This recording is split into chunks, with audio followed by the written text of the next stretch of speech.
Narito naman ang iba pang balita sa Mindanao, hatid ni Sheila Vergara Rubio.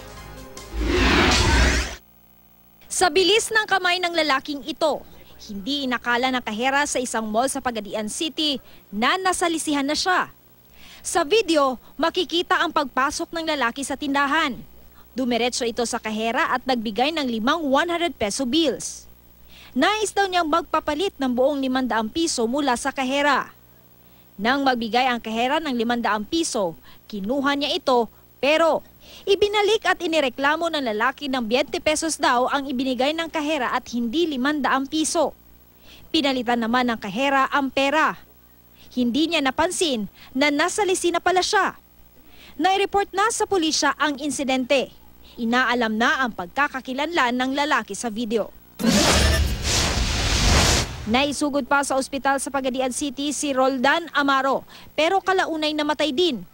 Pinagbabaril siya sa tapat ng isang paaralan sa lungsod kahapon.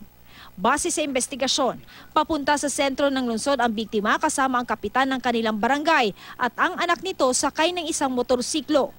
Nagpasama lang raw ang kapitan sa paghatid sa anak nito. Pagbaba ng kapitan sa motorsiklo, doon na pinagbabaril ang biktima. Nabaril naman ang gunman ng isang rumesponding pulis pero nakatakas pa rin ito gamit ang isang motorsiklo. Patuloy ang investigasyon sa krimen.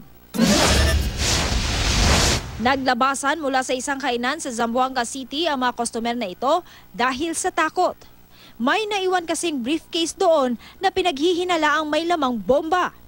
Agad na rumisponde ang bomb squad para suriin ang briefcase. Nagnegatibo naman ito sa bomba. Nang buksan, nakita ang mga personal na gamit. Ilang damit at toothbrush lang pala ang laman nito. Sheila Vergara Rubio, Nagbabalita, Pilipinas.